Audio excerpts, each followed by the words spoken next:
l'association Enfants Cachés des Vies. Cher grand rabbin Alain Goldman, vous avez donné la tonalité la plus juste à l'esprit de cette journée. Chers conférenciers et témoins, j'aurais aimé m'adresser à vous, chacun à un titre particulier.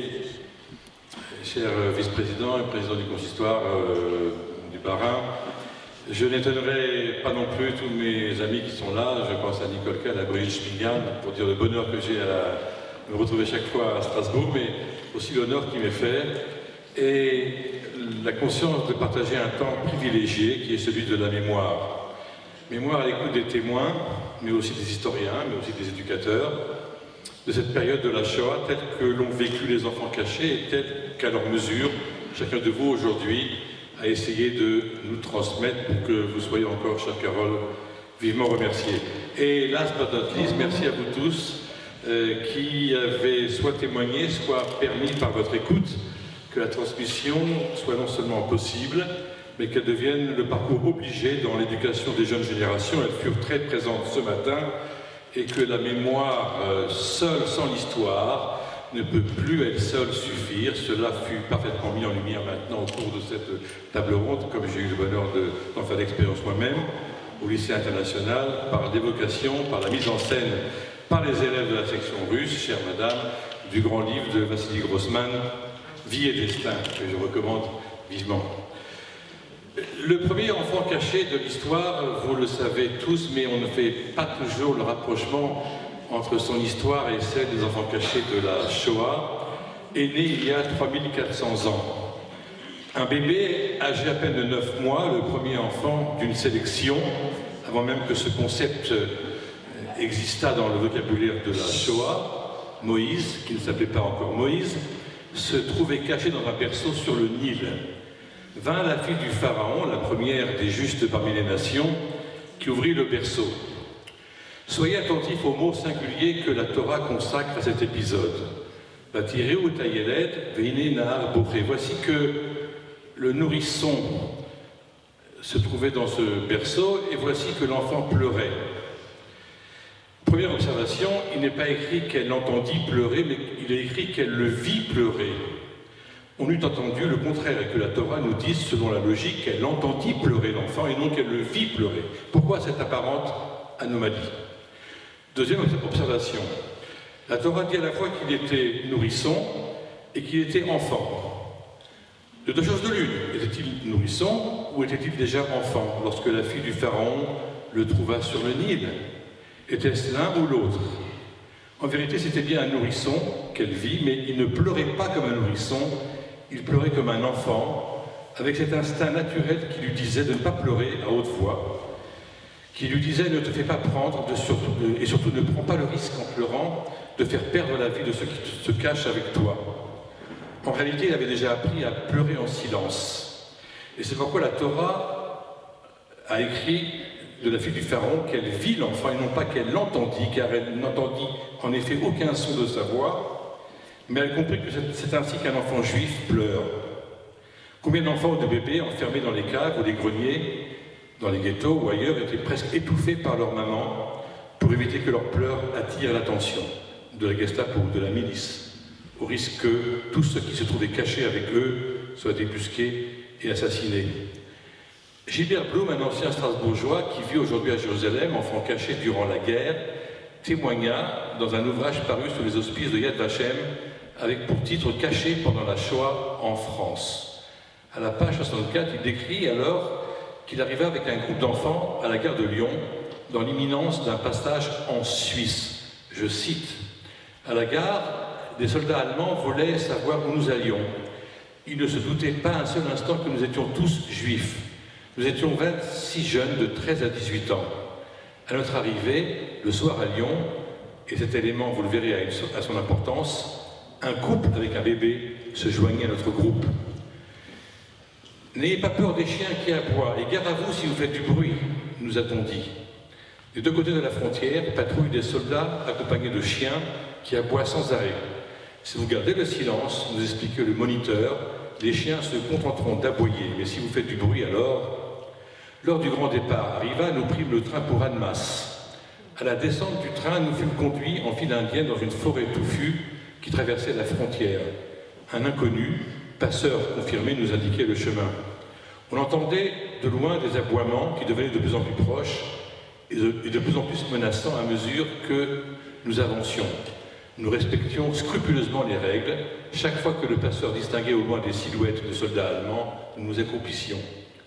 Pour moi, toute cette histoire ne me semblait pas si terrible que ça. À un moment, on nous a dit de nous asseoir, mais nous nous sommes assis dans le sous-bois. Juste à ce moment-là, le bébé s'est mis à hurler. Quelle trouille! Quelqu'un dit que ce bébé mettait tout le groupe en danger et qu'il fallait l'abandonner sur place. Alors sa mère lui mit devant la bouche un petit coussin qu'elle gardait sur elle. Les pleurs cessèrent immédiatement et par miracle, le bébé ne fut pas étouffé. Par miracle aussi, apparemment, les soldats ne l'avaient pas entendu. Mais revenons au texte de la Torah, où nous nous sommes arrêtés. La fille du pharaon descendit donc se baigner dans le fleuve alors que ses compagnes la suivaient sur la rive. Elle aperçut le berceau entre les roseaux et envoya une de ses servantes qui alla le prendre. Elle l'ouvrit et il vit le nourrisson et voici que l'enfant pleurait. Elle le prit en pitié et elle dit « C'est un enfant des Hébreux ». Observez le déroulement. D'abord elle vit le nourrisson et il eut pitié de lui. Réaction toute naturelle et signe de compassion pour un être fragile. Ce n'est qu'après qu'elle s'aperçut de sa nature et qu'elle comprit qu'il ne pouvait qu'être juif. Qui donc, pour que son enfant échappe à la mort, ce sera le cadre durant l'occupation, où les cadres de l'OSE supplieront les mamans de leur confier leurs enfants, afin qu'ils ne soient pas déportés, comme le fit l'assistance sociale pour les enfants Goldman, comme l'a rappelé le grand rabbin ce matin, qui donc n'hésiterait pas à cacher son nouveau-né, sinon une mère juive, comme d'autres se sentiront obligés de se détacher de leurs enfants pour qu'ils s'enfuient lors d'une rafle ou même de Drancy. Elle s'était souvenue du décret de son père et instantanément, la situation changea. Sauver ce bébé, c'était déjà désobéir à un décret royal, chose grave pour un Égyptien quelconque, et doublement plus grave pour un membre de la famille royale. Mais de plus, elle n'était pas seule lors de ces événements. Ses servantes étaient avec elle, et elle courait le risque que l'une d'entre elles, par jalousie envers sa maîtresse, ou par haine envers le petit enfant hébreu, la dénonce pour avoir voulu le cacher. Ou simplement parce que l'une ou l'autre aurait, en bavardant, dévoilé ce secret. La rumeur court si vite. Et malgré tout, elle ne changea pas d'avis, et quelque chose d'extraordinaire se produisit.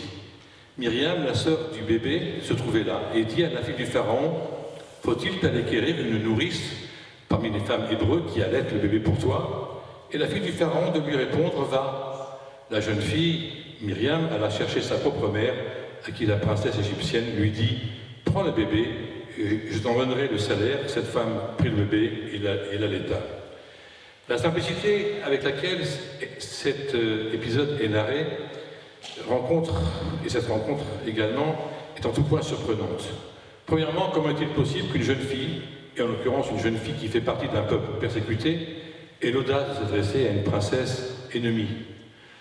On a connu durant la guerre des parents, des conjoints, prêts à se rendre à leur risque et péril à la Kommandantur, ou même au siège de la Gestapo, pour intervenir afin que leurs proches soient libérés, et parfois souvent se faire arrêter et déporter avec.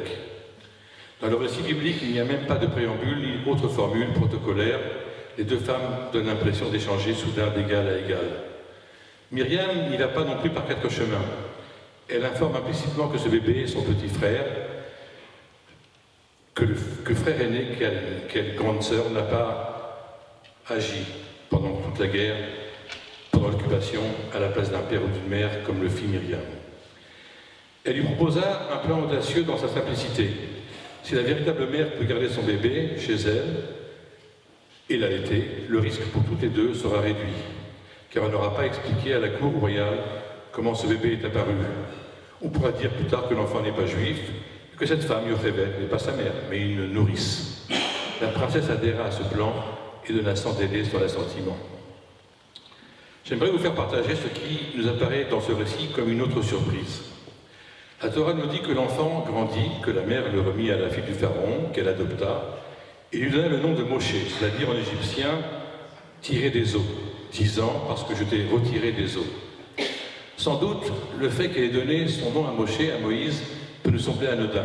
Et pourtant, ce sont les parents qui généralement donnent le nom à leur enfant. Certes, il arrive que Dieu lui-même intervient, comme il a fait en annonçant à Abraham que son fils s'appellerait Yitzhak.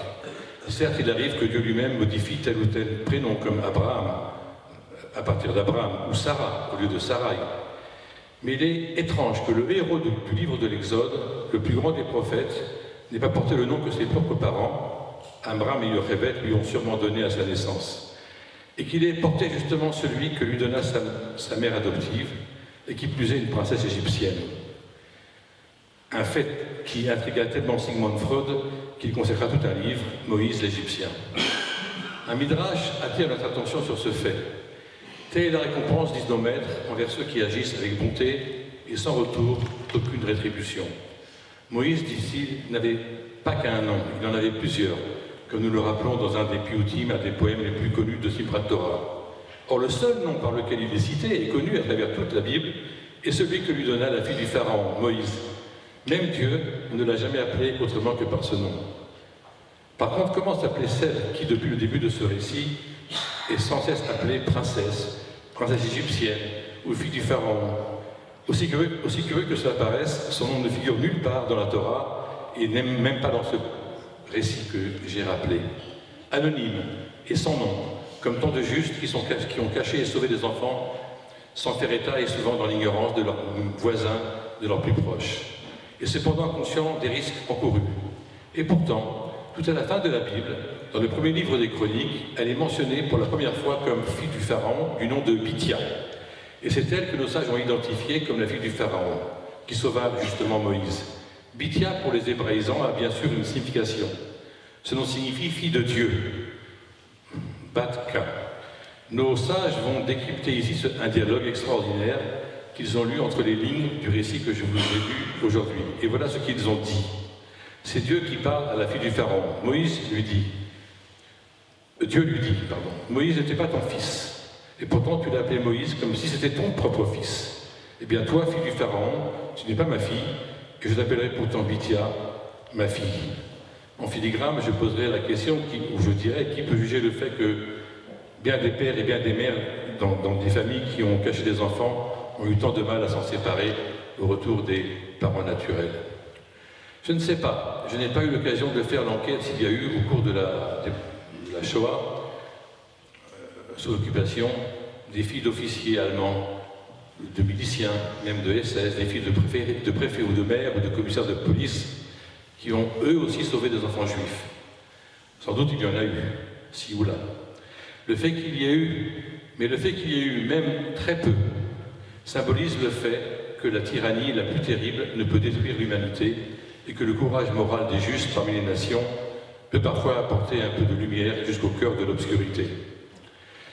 J'ajouterai encore ceci, que la Torah ait elle-même raconté ce sauvetage de Moïse, comme elle l'a raconté, avec force détail.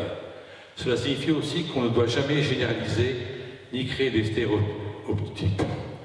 Tous les Égyptiens n'étaient pas tous des tyrans, puisque même dans la famille du Pharaon, une héroïne naquit. Tous les Français sous l'occupation n'étaient pas non plus tous des collaborateurs, tous n'ont pas dénoncé des Juifs. Certes, depuis que les justes des nations sont honorés, en même temps que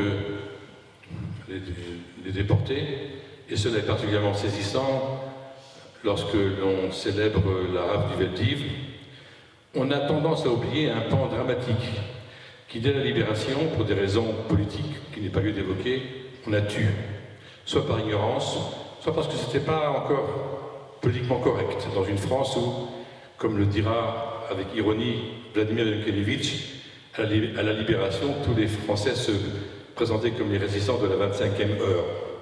Ce pan de l'histoire qui nous concerne aujourd'hui, c'est notre conscience de l'indifférence quasi générale des populations, mais aussi de l'université et des églises, à l'exception de quelques hautes figures en zone libre durant cette période, face aux enfants juifs arrêtés et raflés dans les rues, dans les maisons, au seuil de leurs écoles et même dans leurs classes, par la lâcheté, par l'appât de l'argent, mais aussi la jalousie, la haine et la méchanceté, et qui ont poussé des milliers et des milliers de bons Français à dénoncer qui sont voisins, qui sont collègues, qui sont camarades de classe, et qui furent la cause de la déportation d'un nombre considérable de nos coreligionnaires.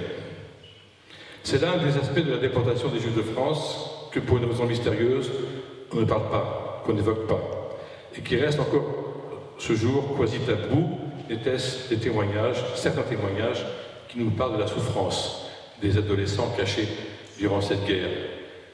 Tel ce témoignage bouleversant que nous a laissé une jeune fille dans un livre où a témoigné également Gilbert Blum. Et je vais juste le citer.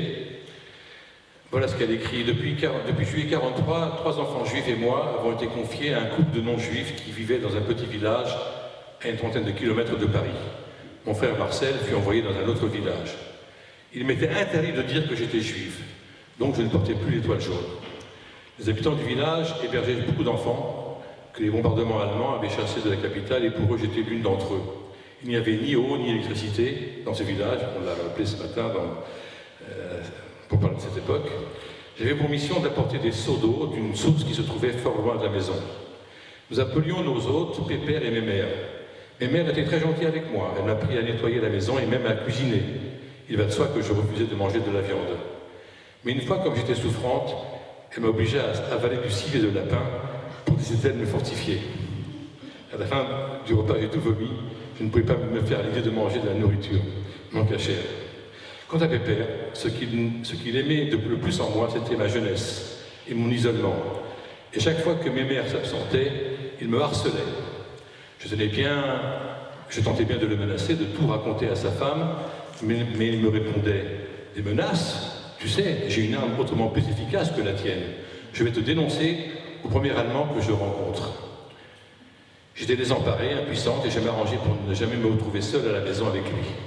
Mes parents me manquaient terriblement. Je me demandais sans cesse ce qu'ils étaient devenus. Je me consolais en me disant que mon frère et ma sœur, au moins, se trouvaient en lieu sûr. Certes, peu d'historiens se sont penchés, effectivement, sur le sauvetage des enfants juifs et sur leur souffrance. Et c'est ainsi que, même dans l'excellent livre de Lucien Lazare, La résistance juive en France, le chapitre sur l'enfance juive est traité en 16 pages sur 425 pages que comprend l'ouvrage. Question soulevée ce matin par Antoine Blogarde en particulier. Pourquoi? Sans doute parce que, pour tout ce qui concerne le sauvetage des enfants juifs, organisé par l'OSE, entre autres, pour les arracher des griffes des nazis, et depuis la nuit de cristal, en novembre 1938, pour les enfants venus d'Allemagne ou d'Autriche, avant que cela devienne le sort des juifs, des jeunes enfants alsaciens réfugiés en zone libre, puis en zone occupée, cachés dans les maisons d'enfants, ou chez les particuliers. Pour tout ce qui concerne leur sort, il a fallu bien plus que 30 ans après la guerre pour que les historiens commencent à s'y pencher. Les premiers historiens furent d'ailleurs américains, tel Robert Paxton dans son célèbre livre « La France de Vichy » paru en 1973. Autant de décennies aussi pour que les témoins encore jeunes à la Libération soient en mesure de témoigner. Et pourtant, le sort des enfants, le sauvetage des enfants, faute de pouvoir sauver les adultes, était la question fondamentale dans l'histoire de la résistance juive, consciente que les nazis tentaient de mener à terme un génocide qui aboutisse, à Dieu ne plaise, à la disparition complète du peuple juif. Dans le ghetto de Varsovie vivait un historien connu du nom de Emanuel Ringelblum. Il écrivait ceci: « S'il y avait une fin à cet enfer, et si l'on pouvait un jour commémorer pour les générations à venir ce qui s'est passé dans le ghetto de Varsovie, et décrire l'héroïsme de ses habitants, je leur proposerais de construire un monument, non pas pour les combattants du ghetto, mais pour les enfants juifs, car c'étaient eux les véritables héros du ghetto, ceux-là même qui s'échappaient au risque de leur vie d'entre les barbelés ou les briques du décellé du mur, pour aller dans le côté aérien, afin que les parents aient de quoi se nourrir. Qui dira, ajoute Ringelblum, leur courage, leur audace, leur témérité, et leur fierté d'être juifs. Je crois que les enfants cachés, qui très souvent par leur silence, mais aussi leur présence d'esprit, leur courage, parfois leur inconscience, ont accompagné, ont protégé, et souvent sauvé leurs petits frères ou leurs petites sœurs, ou qui les a aidés ne serait-ce qu'à garder au fond d'eux-mêmes leur identité et leur foi, et d'abord leur morale, leur espoir de retrouver leurs parents, je crois qu'eux aussi étaient ces héros, et qui devraient être considérés non pas seulement comme les victimes de cette immense tragédie que fut leur séparation d'avec leurs parents, et leurs conditions précaires et souvent pleines de risques et de souffrances, comme nous l'avons vu, mais aussi car de cela il faut aussi en témoigner par leurs gestes courageux, d'être considérés eux aussi comme des acteurs qui ont permis le sauvetage d'autres enfants encore, frères, sœurs ou petits camarades, que le destin a réunis durant ces années noires. Qu'après la tourmente, qu'au lendemain de 5 années d'occupation, comme l'a affirmé le professeur Dov Schmotskin, ces enfants n'aient pas cédé à la colère ou à la violence, ne pensant qu'à honorer leur sauveur, contre ceux qui avaient fait disparaître leurs parents ou les avaient dénoncés, reste pour nous, nés après la guerre, un sujet d'étonnement. Qu'ils aient à Strasbourg, comme ailleurs, choisi de bâtir une famille, de rebâtir cette communauté, de guérir en mémoire de leurs parents et de leurs frères et sœurs qui ne sont pas revenus, et pour nous la plus belle leçon d'humanité qu'ils pouvaient donner au peuple juif et à l'humanité avec nous, au lendemain de la Shoah. Une leçon d'espérance, une leçon nous l'avons et nous la devons, chère Carole, à travers la figure lumineuse de Claude Lévy, dont la Fondation porte le nom à tout jamais, à qui nous devons aussi ces rencontres annuelles. Continuez, chère Carole, grâce à votre énergie, grâce à votre extraordinaire obstination, à l'instar de celle de Jean Carme, auquel nous pensons aussi en ce moment et dont le livre porte ce titre, pour témoigner, pour permettre aux témoins de témoigner, comme vous l'avez fait, chers amis, toutes ces journées, de manière tout à fait admirable et émouvante à la fois. Pour tout cela, soyez-en remerciés.